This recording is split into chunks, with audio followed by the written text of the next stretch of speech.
Sabe aquela manobra rapidinha que muita gente faz para, sei lá, ganhar tempo no trânsito? Pois é, passar por cima de um canteiro central pode parecer inofensivo, mas a verdade é que isso é uma falta gravíssima. E hoje a gente vai entender exatamente o porquê. Olá, você está no canal Os Federais do Ensino, Papo Trânsito. E o papo de hoje é sobre a infração do artigo 193 do Código de Trânsito Brasileiro.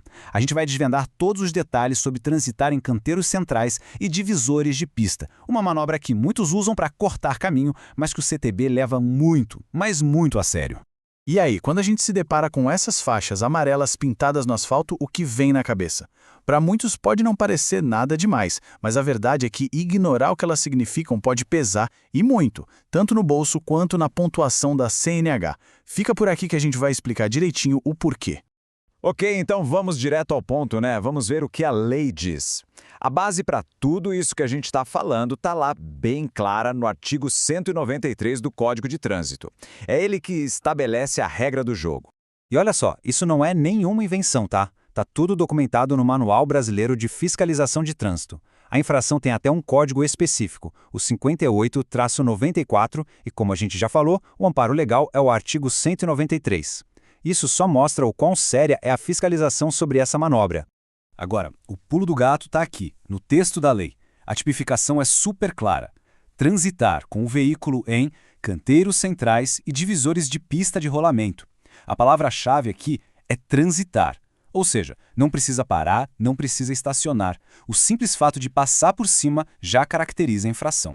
Mas afinal, o que é um canteiro central? A definição oficial é bem importante porque é aqui que muita gente se confunde. Um canteiro pode ser tanto um obstáculo físico, tipo uma mureta de concreto, um jardim, como também pode ser apenas as marcas na via, o que a lei chama de canteiro fictício. E olha ele aí, o famoso canteiro fictício. É exatamente essa imagem que engana muito motorista por aí. Essas faixas amarelas não são decoração, gente. Para a lei de trânsito, passar com o pneu por cima delas é a mesmíssima coisa que subir com o carro num canteiro de concreto. O peso da infração é igual. Beleza? Já entendemos qual é a regra. Agora vamos para a parte que, no fundo, todo mundo quer saber. Tá, e se eu for pego, quais são as consequências? E o alerta que eu dou é se prepara, porque elas são bem severas. O resumo da ópera é bem direto e, sendo sincero, assusta um pouco. Primeiro, a infração é de natureza gravíssima. Isso já acende um alerta. E o que vem com isso?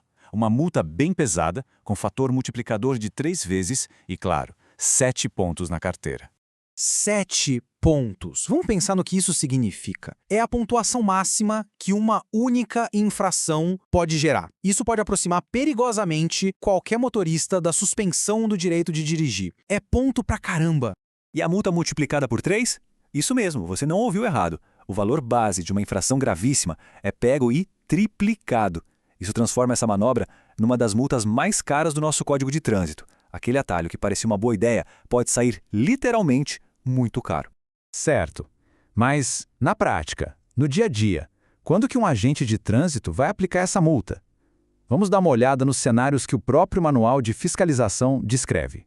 Existem basicamente 3 situações principais. A primeira, e mais óbvia, é passar com o carro por cima do canteiro, não importa se ele é de concreto ou só pintado no chão. A segunda é usar o canteiro como um atalho para virar em outra rua. E a terceira, que é até meio curiosa, é empurrar de propósito um outro veículo sobre o canteiro. Se a gente olhar para essa imagem de novo, o segundo cenário fica super claro. Imagina só, a pessoa quer entrar numa rua à esquerda, mas, para não ir até o retorno, ela decide cortar caminho por cima dessas faixas amarelas. Pronto, está feita a infração. É uma autuação gravíssima, sem tirar nem pôr. Agora, muita atenção aqui, porque esse é um ponto que gera muita confusão e é super importante. Existe uma outra infração que é muito parecida, mas que não se enquadra nesse artigo 193. Vamos esclarecer de vez essa diferença. A grande diferença, o detalhe que muda tudo, está na manobra. Pensa comigo, se o motorista usa o canteiro para entrar em outra rua, ou seja, para fazer uma conversão, aí sim é a infração do artigo 193, aquela com a multa multiplicada por 3. Agora, se ele usa o canteiro para dar a volta e voltar no sentido contrário na mesma via, fazendo um retorno, a infração também é gravíssima, mas se enquadra em outro artigo, o 206, e a multa não é triplicada. É um detalhe bem técnico, mas que, na hora de pagar, faz toda a diferença.